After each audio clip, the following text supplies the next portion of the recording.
Dans les vignes du Sussex, au sud de l'Angleterre, des viticulteurs produisent du vin effervescent. Les brumes froides ont longtemps ralenti le mûrissement du raisin, mais aidés par le réchauffement climatique, la situation évolue. Les sols de craie et de calcaire sont très proches de certains terroirs de Champagne. Contrairement aux Italiens ou aux Espagnols, les Anglais utilisent les cépages caractéristiques de la Champagne, Pinot Noir, Pinot Meunier ou Chardonnay. Tout a commencé dans les années 90 et depuis, les surfaces cultivées ont fortement augmenté. Le vin anglais a vraiment trouvé ses marques. La production a augmenté de plus de 100% au cours des 7 dernières années. Nous sommes en pleine croissance et nous devons cela à la production de vins effervescents, car nous avons prouvé au fil des 15 dernières années que ces vins peuvent égaler les meilleurs dans le monde. Les compétitions, les dégustations à l'aveugle et les critiques le prouvent. De plus en plus de viticulteurs se lancent dans la production de vins effervescents. Il y a plus de 30 ans, sur ces terres se trouvait une ferme de cochons, aujourd'hui 6 hectares de vignes. Plus de 40 000 bouteilles sortent du domaine Bluebell chaque année.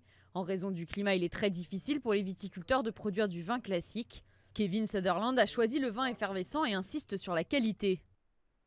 Nous avons besoin de parfaire, de défendre le facteur qualité, s'assurer que nous produisons le meilleur que nous puissions. Et avec les nouveaux vignobles à venir, s'assurer qu'ils gardent cette qualité. Il est inutile que de nouveaux vignobles arrivent et que la production de vin baisse en termes de qualité et donne au Royaume-Uni une mauvaise réputation. Le vin effervescent a remporté de nombreux prix sur ces dernières années, notamment la médaille d'or chez Decanter en 2014. Le Royaume-Uni fait partie des 20 plus gros consommateurs de vin au monde. À l'heure où l'écologie est au cœur des préoccupations, les Britanniques aiment consommer local et ont appris à apprécier le vin. À l'étranger, il faut encore convaincre les consommateurs que ce vin peut être aussi bon qu'un autre. Personne ne voulait déguster un vin anglais, mais si je le mettais à l'aveugle, ils étaient tous très surpris et ils pensaient que c'était du champagne.